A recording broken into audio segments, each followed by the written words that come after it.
Hep, huwag ka muna mag-scroll ulit. Kasi may pupuntahan tayo for today's video. Kasama ko pa rin of course si Daddy Noel, si Madam Luna, and andito nga kami sa overpass. Ang ganda ng view. Super relaxing sa mata. Ang linis. Meron pa silang pabulaklak dito sa overpass. Ang galing no, meron kasi nagme-maintain no. Picture muna daw itong amateur photographer bago kami pumunta doon. Tingnan nyo to, sa basement lang ng apartment meron na silang vendo machine.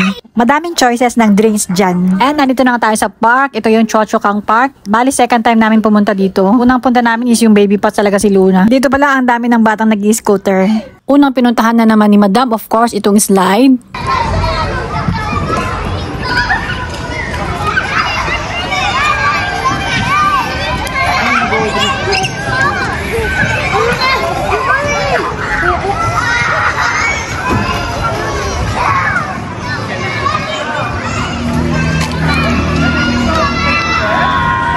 Gua kemarin pengen itu pengen coba eh sama admin itu yang 32 saat itu juga semua juga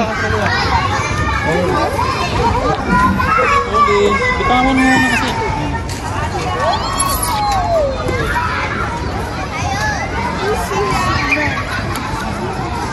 careful.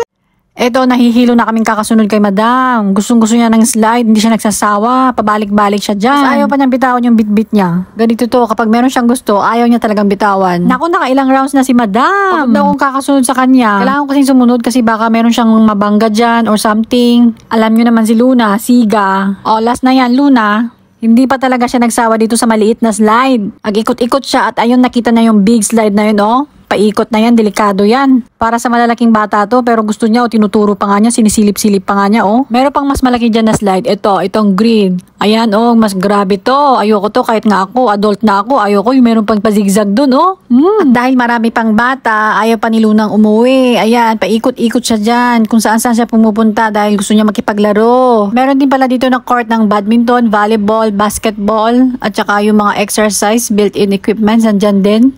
Ang galing nga kompleto dito, kaya swerte yung nakatira sa HDB na malapit dito. Ayan nakikita nyo yung sa gilid, HDB lahat ng mga yan, parang apartment. Paglabas lang nila park, diba? Pahinga muna saglit kasi napagod. Merienda time muna. Ito, iinom si Luna ng buko juice. Buko juice yan. After niyang uminom, ayan, balik ulit. Hindi pa talaga siya nagsawa. Gusto niya naman dito sa paikot-ikot na to. Ako na ngayon nahihilo. More ikot pa daw, kaya pumunta siya dito sa may paikot na parang spaceship. Ayan, pulang-pula na nga yung pisngi. Pawis na pawis. Sigurado pag uwi nito, lagapak. Kasi napagod Ikot-ikot daw muna siya. Pagkatapos nito, uwi na rin kami. Yun lang. Thanks for watching!